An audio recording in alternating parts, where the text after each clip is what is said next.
If you allow lets on a serve, then this is the type of point you would get.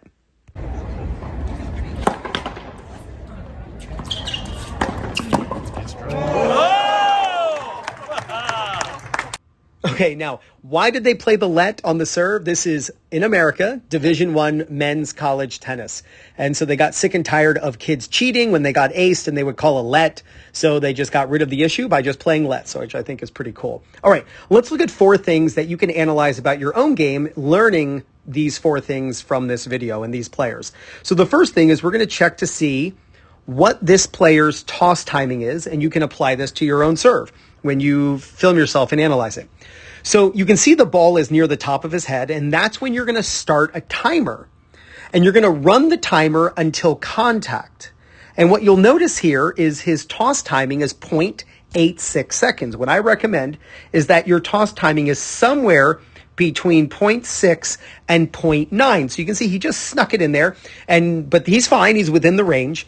To give you perspective and kind of give you the ability to understand, like, how does that relate to the pros? Let's look at some well-known, really good servers. So JJ Wolf, his serve timing, his toss timing is 0.66. We've got Kyrgios, his toss timing is 0.68. Pericard is 0.71. This is when they're contacting the ball. You've got Ben Shelton is 0.76. You've got, let's go back to 8 flat. That is Taylor Fritz, 0.8 flat. And we got Roger Federer and Rafael Nadal are at 0.83. And then what's cool is this 0.86, this is the exact toss timing and contact of Novak Djokovic. So he contacts the ball from that moment when the ball's near the top of the head until contact with 0.86 seconds. If you toss the ball way too high, then your toss timing will be way above a second, and it just like 1 second, and that just means the toss is going to be erratic, right? It's like really hard to time it when the ball drops. It's really tough to time and hit the sweet spot. So you don't want your toss too low, but you certainly don't want it too high. So now that we understand the toss timing, and you can check that on your own, or if you want me to do it, just send me an email, ryan@2minutetennis.net, and I'm happy to analyze your serve, and I can tell you all about it, or any stroke match that you want, match play, double strategy, single strategy, all that. I'm happy to analyze your game. So let's now look at the returner. And he has something to do when the contact is made. He's got a split step. But specifically, we want to split step somewhere around 0.2 seconds after contact is made. And there's a range there. It might be 0.18, right? You might get to like 0.18, or it might be 0.23. Like somewhere in there is fine.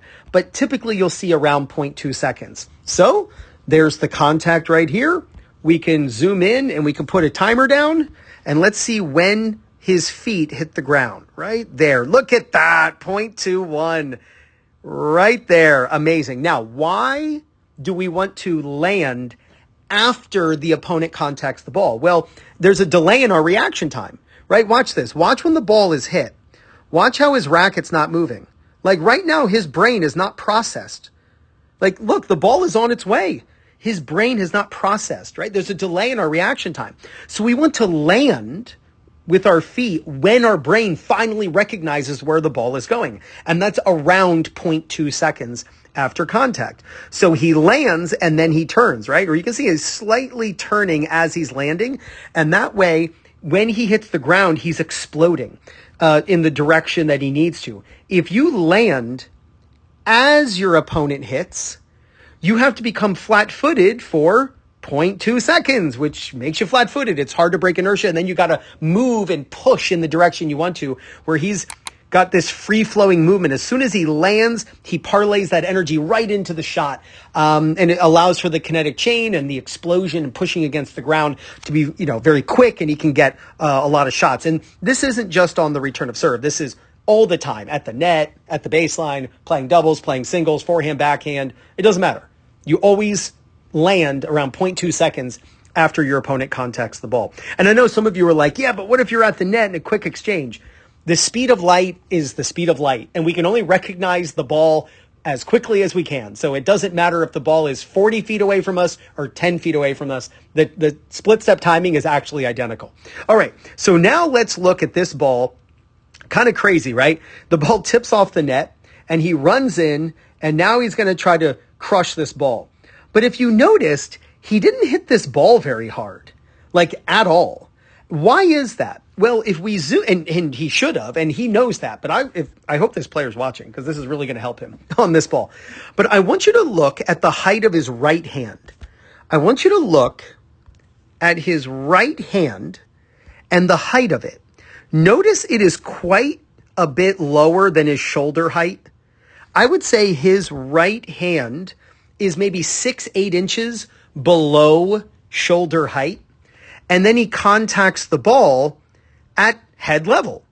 Well, by having his right hand so low below contact, he has to swing up too much, and that imparts too much spin, and he's not plowing through the ball. Now, let me show you Emil Ruusuvuori doing this correctly. All right, so we got Ruusuvuori against Goffin here, David Goffin. All right, so watch. The ball pops up, and he goes in, right? And I just want you to watch this. He's contacting this ball at a very similar height. And we can just kind of prove that, right? It's very similar, very comparable. This player might be playing the ball a few inches higher, but that actually proves my point even more.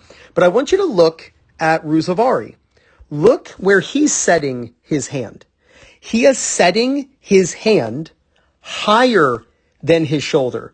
His hand is in line with his neck, or his hair behind the hat, right, or under the hat. But if you look at this player, the college player, his hand is so much lower.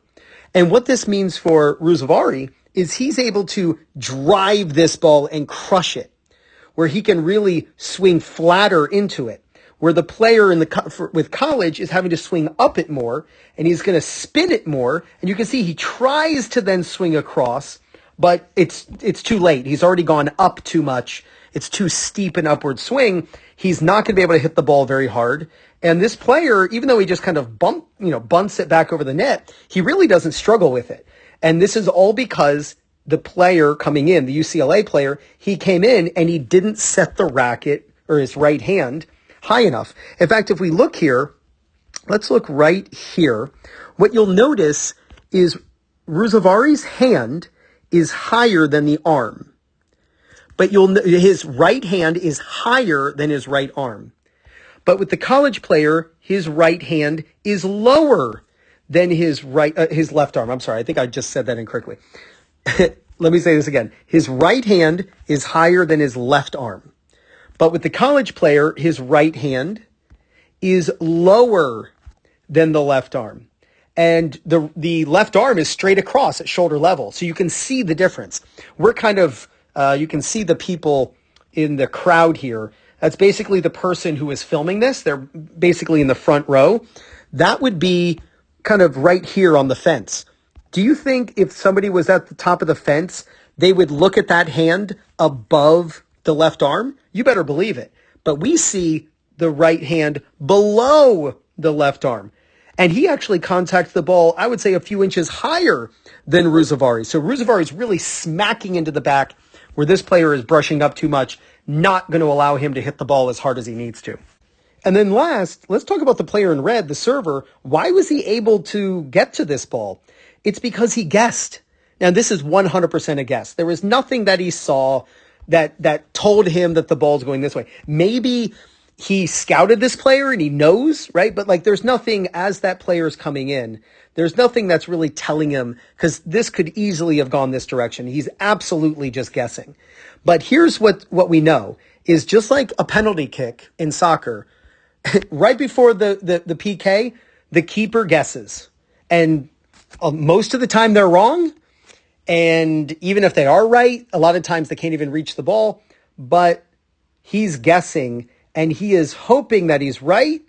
And then he just bumps the ball right down the line, which is really, really awesome. So if you're ever in a situation where your opponent is coming in and they've got a sitter, especially at higher levels, just assume that they're not going to hit it right to you and that they're going to do something like this. So you need to guess. Sometimes you'll be right. Sometimes you'll be wrong, probably a 50-50. But if you do react, try to just bump it back. Don't try to take a big swing, and you might just win the point. Now, before I forget, grab your free ticket right there to the Top 50 Fixes live stream boot camp. It's a 2-hour event that I'm holding soon where I'm going to fix 50 common errors in your game that are holding you back. So you can click there now, put in your info and grab your free ticket, or you can wait till the end of the video, but I hope to see you there. So if you're a singles player and you're really frustrated with your strategy because you keep losing to opponents you feel you should be able to beat, like a pusher, then check out the Singles Playbook, where they teach you how to beat the 7 most common playing styles in recreational tennis. How to beat the pusher, counterpuncher, aggressive baseliner, serve and volleyer, Dr. Feelgood. Those are those slice and dicers, those really annoying players who put all that spin on the ball. I hate playing those players. All court players and southpaws. See, this is over 50 pages of strategy after strategy, and each page comes with a QR code. You just put your phone or tablet up over that code and up pops a video teaching you exactly how to use these strategies. So if you want to play to your strengths while exposing your opponent's weaknesses, all while avoiding common errors, then you got to check out the Singles Playbook. You can do so by clicking the link on the screen right now. So click right there to check out the Singles Playbook so you can start winning more matches. Analyze yourself playing. See how you can improve. And if you do, there's no doubt you're going to gain confidence, win more matches, and play much better tennis. This is Ryan Reedy from 2MinuteTennis.net. You got this.